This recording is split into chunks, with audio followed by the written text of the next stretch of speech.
a Nigerian man on loan from a Russian club coming on for Birmingham City. Managed by Alex McLeish. Managed by Alex McLeish.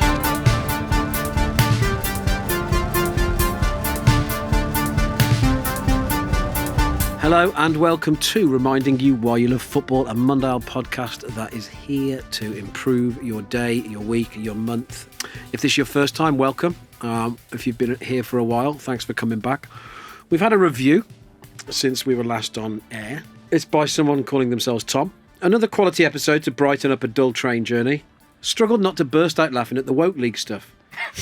To borrow a phrase from one of the founding fathers of the much-missed Amber Nectar message boards, Mark Lawrence should be... Oh.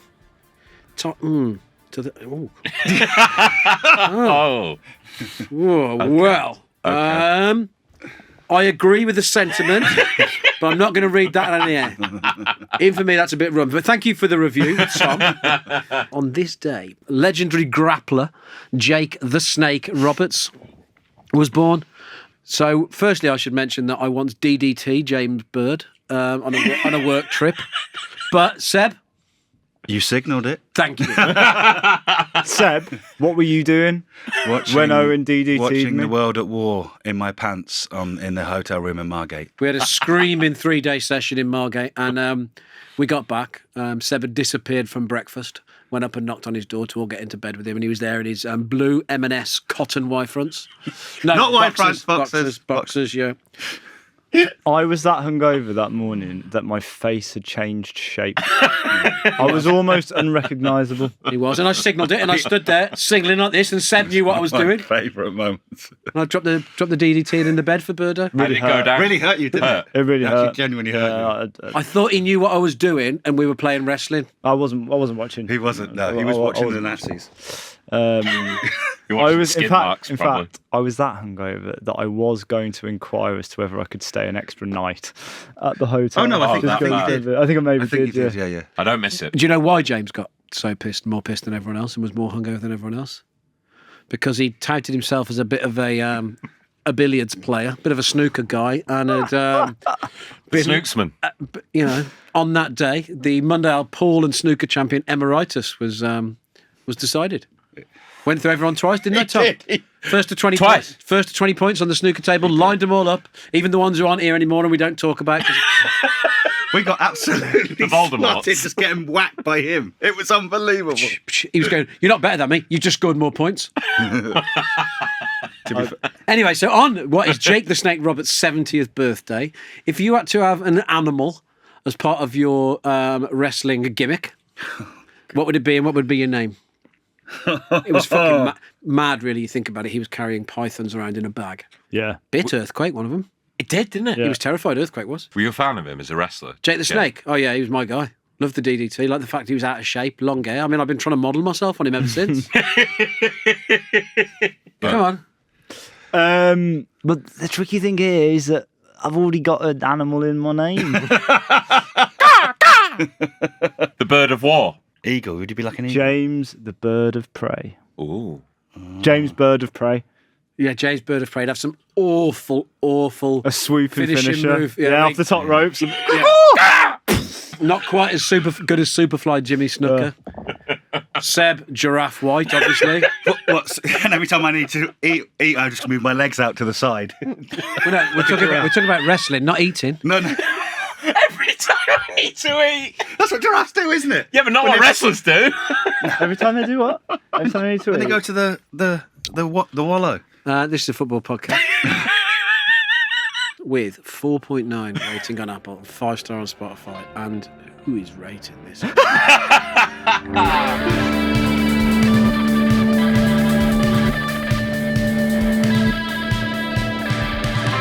So, Well, where do you go from here? we go into intro 2.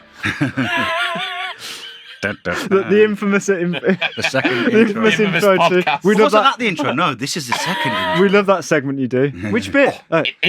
Intro to. Intro to. Here we are, into On This Week in History. There you go. We call it that? For now. Let's call it something better. The archives. Seb's Vault.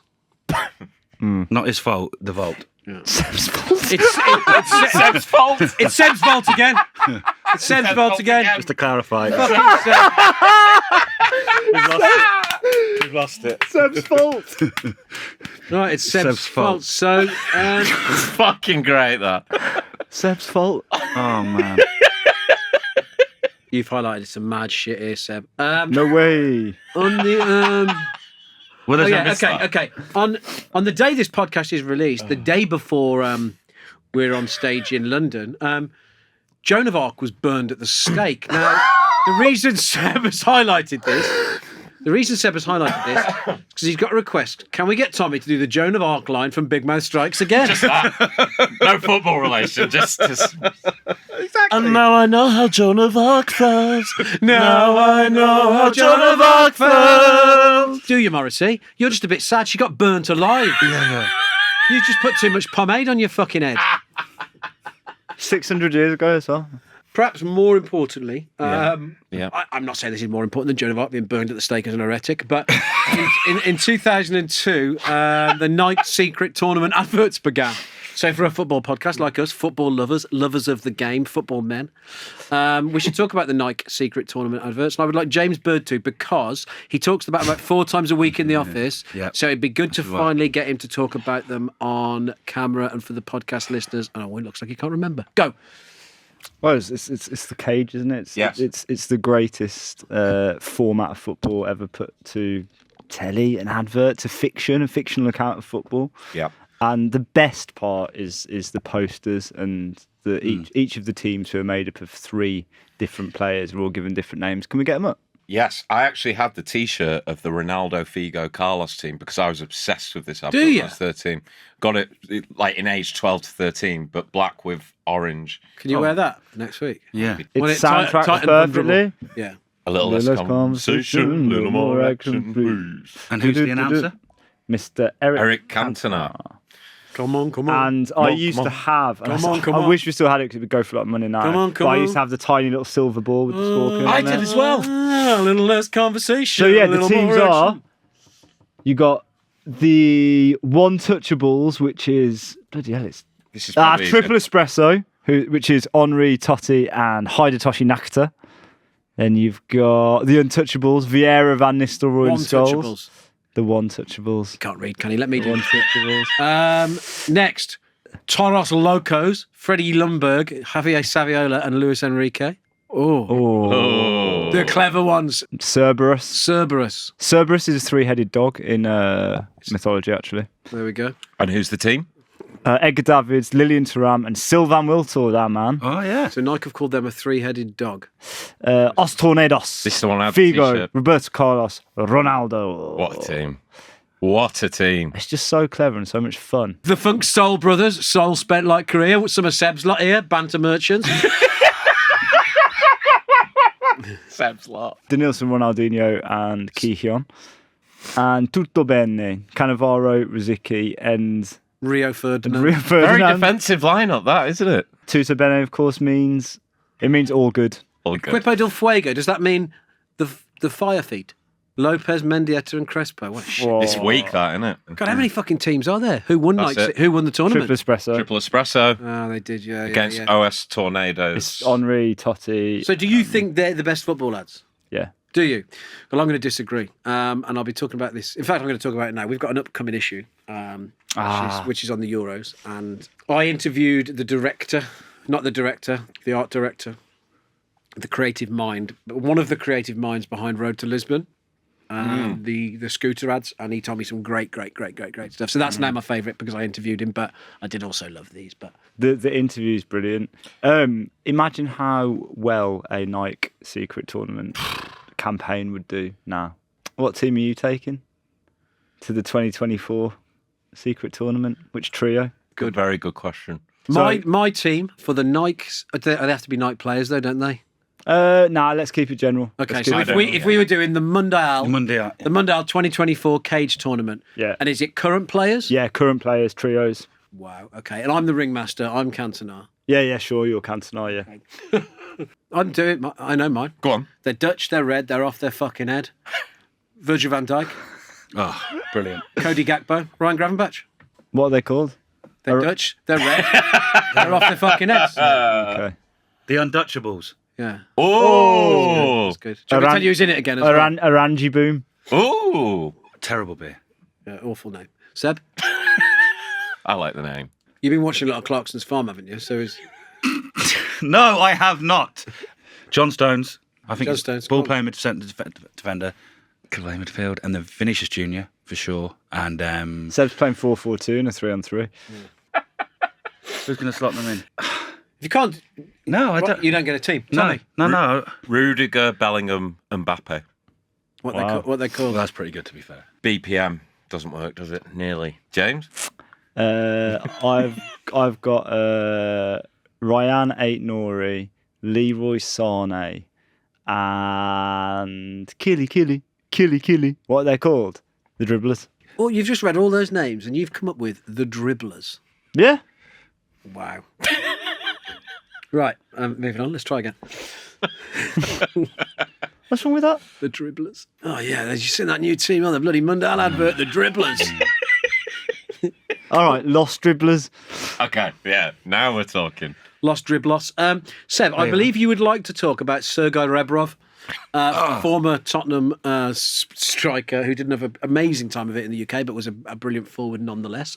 You've highlighted him, and then very excitedly have noted something down below. Tell us why you want to talk about Serhiy Rebrov, please, Seb. Does anyone know what his hobby was? Something to do with war, isn't it? No, Adjacent. not too dissimilar. Do you know what it was? No. Archery. He was, and I wouldn't even use the word amateur. He was a professional radio enthusiast. CB radios and all that. He was third best in Europe at one stage. And the CB's breaker On the CB's 19. codes and all, I don't know how do they do the competitions. I didn't get that far. Third in But- Europe? Yeah, but when he was at Tottenham, he ended up going to one of the biggest and most famous radios in Somerset. And did he have a good time? There's a bit, I don't know. He looked very happy in the picture. I'll be honest. Breaker 19. Yeah. Lone dog is on. Yeah. So, Like- like, genuinely, and I remember reading at the time when he had like a proper setup in his back garden and all sorts. Yeah, I do remember Like this. properly, like great, though. full on, and like great. talking to some as eccentric footballers as hobbies go for footballers. I don't think there's many. Serhiy Rebrov in Somerset. Yeah, Big radio. but also, Oh, what's that? What's that I can hear? Oh, it's just a 25-year-old man in his bedroom on his own. He's just reading football programs out loud. we do a great podcast. What other eccentric hobbies have footballers had? I mean, it's not like it is just being into music, but I still find it surprising that David De Gea was a mosher who would go and watch Slipknot and Avenged Sevenfold. I think that's interesting. Still no club. Still no club. He posted a video of him Altrincham. loading, it said. First comment, Rio Ferdinand, come home, bro. The club would want to have to sign him first. Can't just walk into Old Trafford and say, I'm home. I'm back. Oh yeah. Anyone else? Well, Philip Foden, fishing.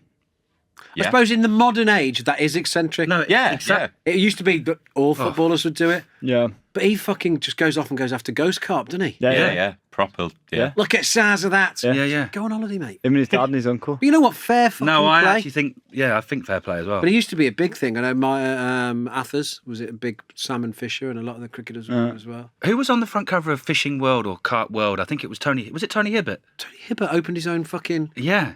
lakes in France. Yeah, something mad like Someone that. else has been down there as well. Someone Lee else. Bowyer. That's it, Lee Bowyer. Big fisher. Dion Dublin. You're right, actually, though. You are. Dion Dublin. Dion Dublin. Yeah, great shout. TV presenter. Created a musical instrument. The Dude Man. Oh, fucking hell. Yeah. The Doob. Just to clarify as well, Brian's gun on Twitter, Oh. who regularly uses Dion Dublin, is one of the, is the most. No, the best. I'd say One of the most- the best videos. best- Dion Dublin, presenter. That's pretty good, isn't it? Musical A dude. instrument creator. Like a genuine musical. He's an inventor. Yeah. He's not only highlighted this one, he's underlined it, which means he really wants me to ask him about this. The Battle of Agincourt. It's the Battle of Santiago. No. Just to clarify, I haven't highlighted it. Yes, you have. Sorry, I haven't underlined it. Yes, you have. No. that Oh, yeah, is- have you put a link in it? That's a hyperlink, yeah. Yeah. You haven't done that for any other one yet. Yeah. So that tells me you would like No, to draw true, my true. attention to this. Well, this is the Battle of Santiago. Italy v Chile? Yes, 1962 World Cup? They are literally just kicking shit out of each other. Like the police are coming on the pitch to separate them during a World Cup game. Because basically I miss a ruck on a football. the Italians had said some bad things in the press and the tournament was in Chile? Yeah. Because it has that incredible poster of the moon with a football. does. Oh yeah, orbiting, the best World Cup poster. orbiting, Oh, yes. orbiting the moon. Yeah, that is. Do you know what? That is. I think you might be right. I think it Yeah, is. it's amazing. You don't see good brawls anymore, do you, on the pitch? Because there was the two famous Battle of Old Traffords. The first one, which often gets not talked about as much. The first The one, late 80s one. yeah, and 21 people involved. Yeah. Anders Limpar gets volleyed around the floor. Yeah. Brian McClare, Fucking hell, they have a right old go. They got deducted points for it, didn't they? Yeah. Stand against modern football. No brawls. The game's gone woke. No, I mean, joking aside, we'll put the clip, we'll put the link in the description because honestly, you should see it, and because it's the FIFA archive, they've actually like high-resed it so you can see sick. you can see it. And football, very different times. 60 years ago. 62. Adventures in Clubland.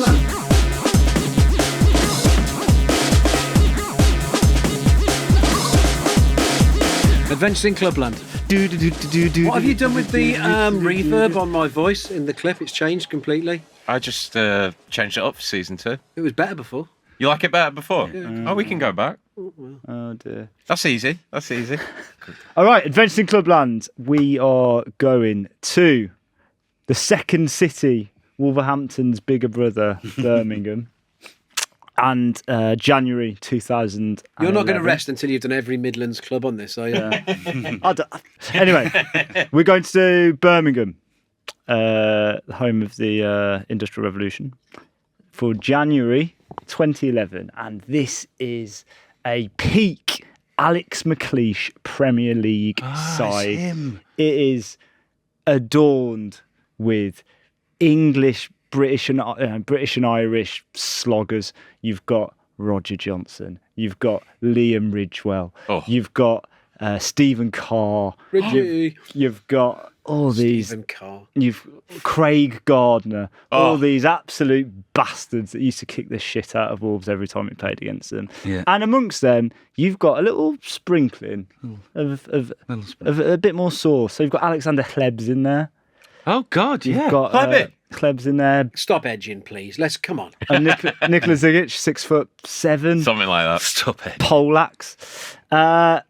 And in the January of that season, Alex McLeish adds to the pack Obafemi Martins. Oh. Now, this is Obafemi Martins on loan from Rubin Kazan.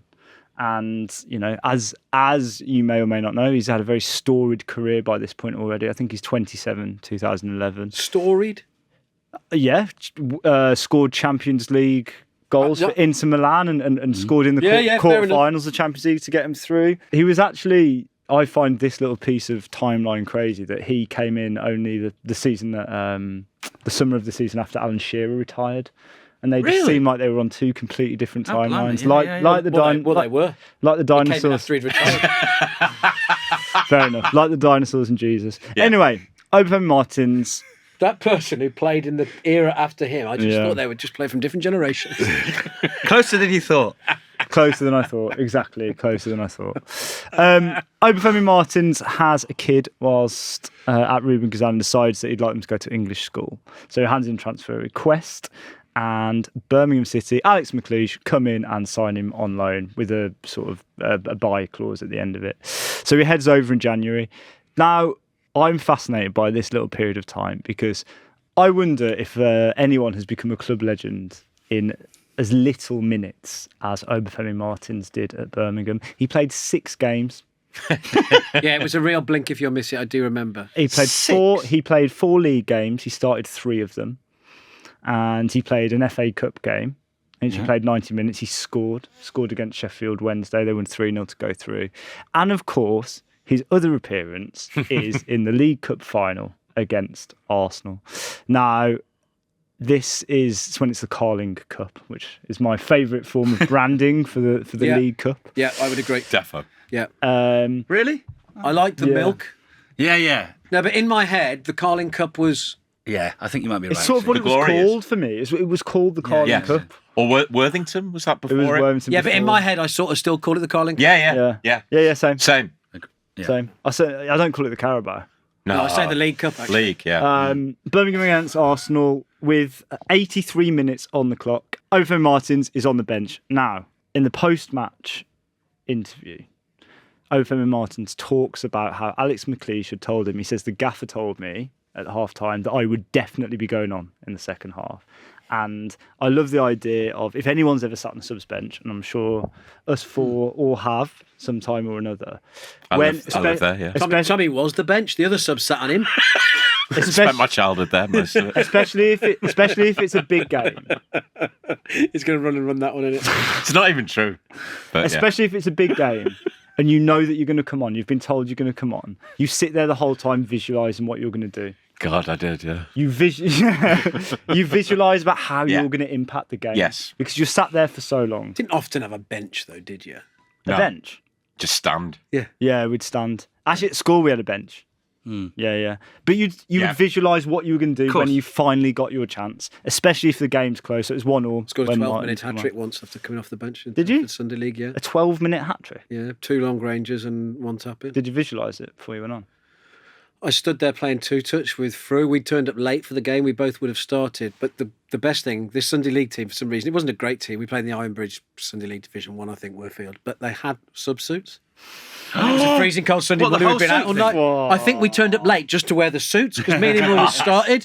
We just stood on the side in these sub-suits, just kicking it around there. Come on, really warm. Scored 3 goals. Fucking hero. Beautiful. On you go. Sorry. I'll rate it. But yeah, you visualise what you're going to do, don't you? You visualise you're going to make that big impact, and half time it doesn't happen. Or you wind yourself up into doing something stupid. Yeah, like when you spent that much time on the bench. Anyway, Good point. Obafemi Martins comes on, and his first touch is just a normal layoff. His second touch is a big bastard ball up. Nikola Zigic goes up against Koscielny, wins the header. Koscielny sort of shields it back to the goalkeeper. Goalkeeper spills it. Obafemi Martins, left foot, back of the net. His celebration... it was the triple somersault, wasn't it? Yeah. But he's so adamant that he's going to do the somersault that he has to out-sprint all the Birmingham players. So, like, Craig Gardner comes in to try and, like, rugby tackle him, aren't they? He's out the way. Ridgewell tries to jump on him. He's out the way. Roger Johnson, you see him come past the camera. Obafemi Martins is just fuck off, Roger. Just let me do it. Let me do my somersault. I've very rarely seen anyone quite as happy as Obafemi Martins is when he scores. It's and when he celebrates it. Obafemi also in Yoruba means the king loves me, which I think is a really, really nice meaning. You know, a Nigerian man on loan from a Russian club coming on for Birmingham City. Managed by Alex McLeish. Managed by Alex McLeish, surrounded by all these cloggers and a couple of other sort of very intricate, nice players who are there for a short period of time. There was a dream for Europe. A man had a dream. His name was James Bird. It was a Europe on the field. A big Croatia next to a small Nigeria, next to a fella from Smethwick. This is my road. This is true. This is my kind of thing. But yeah, what an impact to make. As an adventuring clubland, he only plays after that game. He plays 2 more times. This is the very definition of adventuring clubland. We get carried away sometimes and do 5 or 6 year spells, which is fine. But this is as soon as James said it. This is the one. Yeah. So anyway, we got in touch with. Yeah. So we got in touch with one of the Goosemans, one of my dad's walking football mates, Mark Beard, aka Beardo, who's been home and away Birmingham for 57 years and still goes. Every football team has their own legends, and at Birmingham City we're no different. Joe Bradford, 450 appearances, 267 goals. Trevor Francis, 280 appearances, 118 goals. But on the 27th of February 2011, a player with only 6 appearances, 2 of them as sub, and only scoring 2 goals, joined the list of the Blues legends. Brilliant. In the 89th minute, Birmingham City playing the mighty Arsenal. 1-1, Arsenal on top looking for a goal. A long punt from our goalie, Ben Foster. The central defender and goalie mix up. Leaves Obafemi Martins with an open net, probably the easiest goal he'd ever scored in his life. Celebrating with a triple somersault. He is now truly a legend at our club, with a day named after him on the 27th of February each year, Obafemi Martins Day. Celebrated with a few pints and a quick song. Who put the ball in the Arsenal net? Obafemi Martins. And you know what? Other team supporters can take the piss, but they'll stay in the Blues. We don't care. Our motto is FEA and keep right on. There's an Obafemi. That's brilliant. Obafemi Martins Day. Yeah. I love that. I think it's a love story. Played six times for them, and he's got a day named after him. Yeah. Class. They think celebrate that's every. brilliant. He was the one who told me about it when I met him about 3 years ago at Walking Football. He's like, "You heard of you're into football, aren't you? You heard of Obafemi Martins Day?" I was like, Brilliant. didn't know you celebrated it, but every year apparently. That's a brilliant I voice note. need to go. Great. Glad you liked it. All right, I'm Charlie Cooper. You might recognise me from BBC Show This Country, but I'm here to tell you how much I love Mundial magazine. For me, it's the fanzine of football, documenting the best of football culture forever. I'm very proud to admit I've been a long-term subscriber of Mundial for years now. But if you subscribe, you don't just get the magazine, right? You get loads of other perks, too many to mention, in fact. So join Club Mundial at mundialmag.com.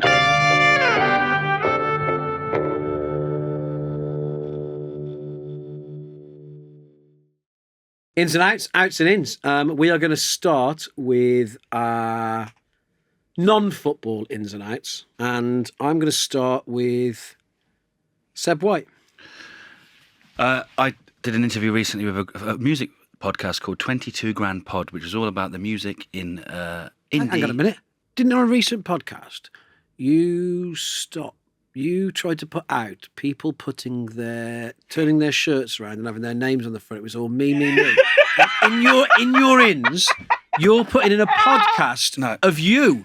No, a podcast a very good podcast that I've got into. Who put the ball in Seb White's net? I can see why. Look, no, 22 Grand Pod is all about music, very much of my certainly 20s and very indie guitar. Some people might even say landfill, but I would disagree. Anyway, it was lovely to talk about music and what it meant, certainly during that time in my life, but also that sort of era of British music, Block Party, Rakes, Cortinas, all those sort of things. And I know people can be a bit sneery about things, but it's a very good pod. It's a great name after the song 22 Grand Job by the Rakes. And I would very much recommend Big up, Harry. go and listen to it if you enjoy that sort of music. Well, that's it. And mine is also musical related because I'd had an absolute stinker of a morning to get here for this record, and I was I was on the tube in an absolutely foul mood, and I thought, oh, fucking hell, this can't go on. And I listened to, I put a playlist on Spotify, which was random, and music 100% saved me today from carnage. I think Spanish Bombs came on by The Clash, and I was like, fucking tremendous. That was walking down the escalator. So I was gonna put London Calling or Sandinista in just because I didn't, but then I had a song called Tommy. You might all know it. I don't know. I think Tommy might just know it, but called Virginia Plain by Roxy Music. Now I hate Brian Ferry. He's a bellend. His kids are bellends. They all go fox hunting and stuff like that. It's touring. Hate the lot of them. Yeah. But honestly, Virginia Plain, it's a fucking incredible song from about 1973 or 1974. Brian Eno era. It's a real dancer. Yes. And it's fucking great. So I had a bit of a fucking groove coming through King's Cross like that. Must have looked like a mentalist. and then Sound of Vision by David Bowie come on. But then by the time I got here, I was all right. So this was all the Right. algorithm. It wasn't old playlist or anything like that. It was the algorithm putting it. Yeah, I mean, but yeah. But still, Spanish Bombs, It does top throw up 5. some lovely stuff like that, doesn't it? Top 5 Clash songs for me. Yeah, it was one of my daily mixes probably. Yeah. Yes. I But dunno. still, yeah, nice. But yeah, so that's in. James Bird. Chatting to your neighbours. Not the shagger. Not him. I've been chatting to Blakey downstairs on the right. I love you. But Bus driver, is he? Downstairs on the right, cleaner. Downstairs below me, Sharon and Peter. They're retired. They've just bought themselves a little camper van type thing. Nice. does Matilda talk to him as well? Not as much, no. See, I'm the opposite. Rebecca talks to all the neighbours, and I'm a bit like. But I just think I think that especially if you live in a flat like we do, in like a very residential, like a highly populated area of London, I think it's a really important thing to know and just talk to your neighbours. It's a nice thing because you often speak to people and they'll be like, "Oh, I lived next door to this guy for 10 years and never even chatted to Well, him." do you know what, James? I would normally take the piss out of you for this, and I have a little bit anyway. But I've had one of my ins was going to be similar. Is that it's too easy in the modern world to just have your headphones on, Yeah, exactly. or not want to speak to people. And I went for there's a a sauna place opened up in Tabernacle Street, a sauna and cold plunge place. And I've been looking at it for a while thinking, that might be an option. And then I started thinking of all the reasons not to go. It's too expensive, might be full of city boys, don't want to sit around and talk to city boys. Anyway, I went. For the first 15 minutes, I was fuming about a couple of things. Because these three blokes were taking the piss, right? It's meant to be half an hour blocks, and the staff weren't great. So these three blokes, they'd clearly been in there too long. But them being in there too long made it was too busy. Yeah. So it was a bit fucking annoying. Yeah. Anyway, but when they'd fucked off, these three fucking morons, I just started talking to this random lad and had a fucking great chat to him. Yeah. And I came out feeling much better. If I'd have just been in there raging about these three dickheads, I may as well have just set fire to the money. Yeah, yeah. But I agree, talking to people who are around you, it's so easy not to do. Yeah. And it's because we're all gone a bit like, oh no, they won't want to. Like, do you know what I mean? We spend so much of our time isolated or looking at screens that you forget that you should have a relationship with the person that lives half a yard away from you. Definitely. The world would be a lot better if everyone did that. And I'm really desperately trying to take it more, talk to strangers. It's like going to the gym. Everyone's just got their headphones on because there's mirrors fucking everywhere. You can't help ending up looking at someone. Yeah. Even if you think you're a pervert or a weirdo or both. Yeah. When really you're just trying to look ahead. Or in my case, both. Yeah. Tommy, this seems pretty niche. It sounds like you're showing off, but I'm gonna allow it. No, because I only discovered it yesterday, and then when you've discovered something and then blitz through about 5-6 episodes. It's Ebro's Rap Life review. I don't know if anyone knows Ebro in the Morning from Hot 97. It's a famous hip hop New York breakfast show. I just discovered that he does an Apple Music show, and it is very fucking good because with hip hop being quite exciting again lately this year, it was a very dull year. I would argue 2023 in hip hop. It's a very good way of just updating on all the new releases and all the drama going on. That's good. Yeah, really enjoy it. Nice. Concise. Yeah. Oh. A volte-face? Is that how you pronounce it? No. Out, James Bird. Oh. What? You're having a go at your neighbours now? Fucking hell. Is this one of the... What a turnaround. Honestly, one of the nicest sections. Out is snobby ass neighbours. There's a couple across. No way to talk about Matilda. She isn't a neighbour. There's a couple across from us. Yeah, we've lived there 4 years. Yeah, they've got a young kid as well, and they've never once given me any eye contact. Never once smiled. I walked past. They were on their bikes, and I walked past them. I was carrying Chechi in one arm and carrying Chechi's bike in another, and I had a shopping bag as well. Doing the whole lot. And they both sort of saw me and just looked straight through me. They get paid a lot. They bought the house and redid the whole thing. Out, Seb. Energy companies hoarding our cash. I just got my bill through after, and it's fucking... Yeah, I'm in... And they won't reduce it.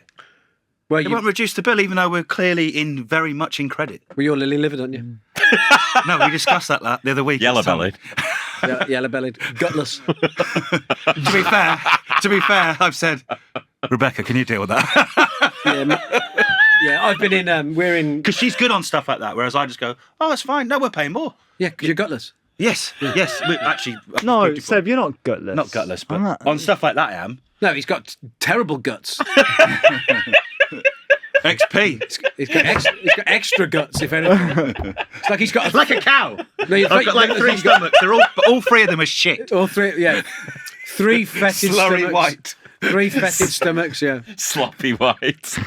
Yeah. Anyway, check your bills, because, Well, we're your balls. We're in our 3rd year dispute with one of the energy companies now, but my missus is not backing down. Good. And I Fighting the power. Yeah, they turned up with a dog handler in a 4x4. Yeah. And I told him to get off our fucking driveway. I'll give him something to handle. Yeah.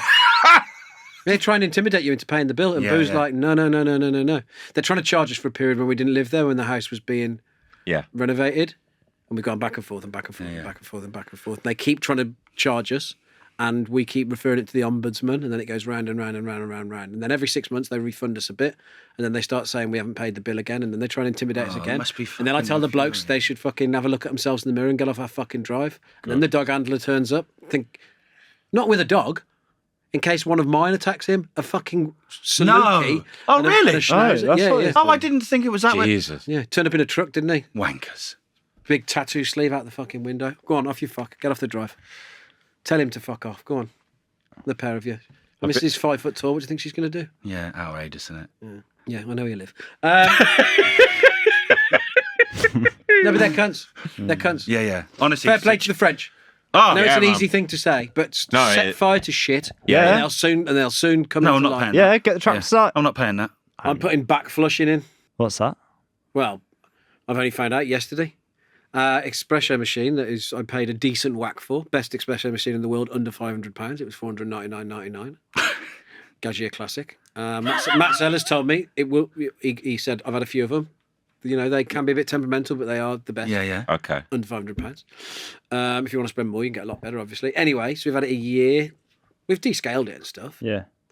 but it's slowed down to a dribbler. Yeah. Dribbler. In a year. Lost Dribblos. But it turns out you just need to backflush it. So now I've had to go and buy the backflushing kit off fucking Instagram, off Amazon, haven't I? I used to have to do that every night. Got a couple of spare backflushing kits Blind if you need 'em. basket. Well, how come you didn't know what it was? Well, I don't think we ever called it backflushing, but What do you call backflushing? Is that what they saw you doing in the kitchen? Anyway, that's out. No, I've got a couple of backflushing. My football in is Hotel Mundial. You might have had the links by now.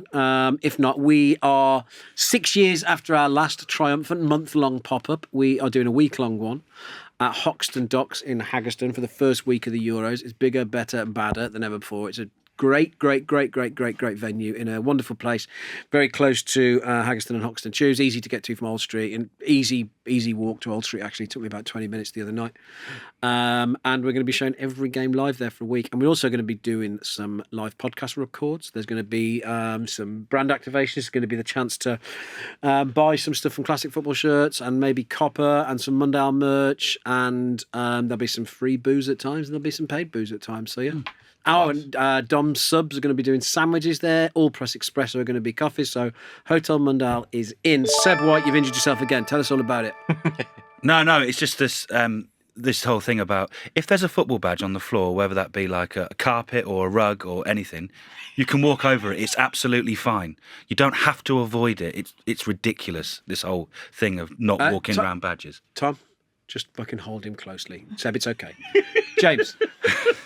I don't even know what he's putting in right there. I haven't got a fucking clue what any of that was. You referred to Ander Herrera about 9 years ago. No, Rio Ferdinand doing that video at Real Madrid. Oh, Did you get that? oh Grow up. god. Rio walking around the Real Madrid badge. I'd be like, It's a bit weird. Yeah. Why don't you just say that then? Rio? Sorry. So you've put it in. I put it in, so do it. So you've put walking on football patches if there are on the floor. So I thought you meant pin badges. Yeah, on the floor. just walk on. Yeah, I thought you trod on a badge. Yeah. Oh, sorry. Walking on football badges if there are Sorry. on the floor. Find out. Yes. It's getting a bit Boziteris over there, isn't it? It is. Very Boziteris. My in is big shin pads. Fuck off. I haven't worn shin pads for a long time. I What? started wearing small ones. You were just fucking. You put. And now, the sock tape to keep the shin pad in Yeah, place. we're recording on the same day, and James played football last night, so he's going to deconstruct his football for 3 lots of ins and outs. Massive shin pads are out there, crap. You don't even wear them, so why you? No, I Hang do. on, I do now. I do. I started wearing them again the last couple of weeks. No, he said he does wear shim Because I pads. kept getting hurt. So they're big ones. Yeah, Yeah. the big ones. Well, you haven't got your cricket pads on. Someone did say to me last night, "Are you here to play rugby?" In, out. I don't know. Tommy. Just getting excited for the Euros by doing like Euros lineups, like what's your England team going to be?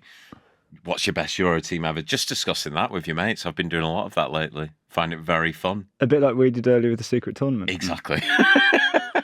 Yeah, it's good stuff. Yeah.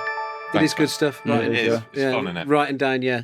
Yeah, I haven't done it for a while. Yeah, we haven't done that. Yeah, actually writing it down as well, rather than just. It'll be a great episode. We've got responsibilities, haven't we? He's footloose and fancy free.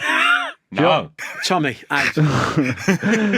Mine is Anthony Gordon coming across as a very, very sound guy on. No, he doesn't. He comes across a little dickhead. On Gary Neville's overlap. He came across quite smart in that. But then when he was asked one of his dream dinner guests, he said Donald Trump. Yeah, what's wrong with that? I think it'd be class. But it got me and Seb talking about if Donald Trump heard about this news. And Seb wanted me to do this, basically. Anthony Gordon. And we love you, Anthony. You're a top guy. We've heard. People are saying we love him. We love him. We love Anthony, the best player. The best player in the world. A lot of people are saying Anthony Gordon, the best player in the world. We're going to sign him. We love him. We love him on our campaign. We're going to sign him for America. He's a terrific guy. One of the best players you've ever heard of. Let me tell you, we love him. He loves us. We've heard it. That's why. See, I told you. I should get my train now. In, out, I don't know. My out is... Did I already do my out? No. Very good, Tommy. Very good. So good. It's been a few weeks since it happened, but my out is West Ham saying thank you to David Moyes by playing the Proclaimers because he's Scottish. And I didn't know that. he's dancing. Do you not see him dancing, Rand? No. Oh, Yeah, bless yeah. Gonna be the one. Oh, Clapping like that. Yeah. Seb, Birdo. Holes in goals. Holes in goals. You mean nets? Yeah. Yeah. When there's a If it wasn't a hole in a goal, you wouldn't be able to score. because the holes are always in the corner. So even if you do hit a good shot and it goes in, you don't get the effect of it hitting the net. Ah, So what? It's annoying. You want completely solid nets with no holes in? You know what I mean? No, I don't. You said holes in goals. Goals have holes in. Yeah, but I mean, when there's a big gap in there, and it's ripped, torn You want to go goal with nets. torn goal nets. Thank Torn you. goal nets. Yeah. Replace them. Sounds like someone. Yeah, sounds like Tragic Curtains.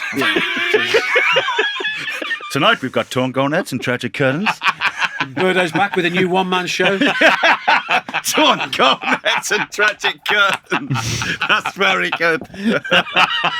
I've been your host, Owen Blackhurst. He's been James Bird. He's been Seb White. He's been Tommy Stewart. If you're listening to this on the day this podcast is out, tomorrow we'll be recording this podcast live. Good God, again. In Trafalgar Square. Good God, again. If you're listening to this after that, we'll have it on the feed very soon. Thank you to Spiritland as ever. Thank you to Ed in the control booth. And thank you for listening. Give us a review, share. Come down and support us in Trafalgar Square. We love you, Gordo.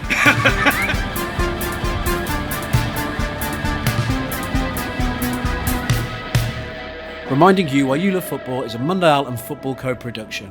Produced by Tommy Stewart and Seb White, hosted by me, Owen Blackhurst, and recorded on the run.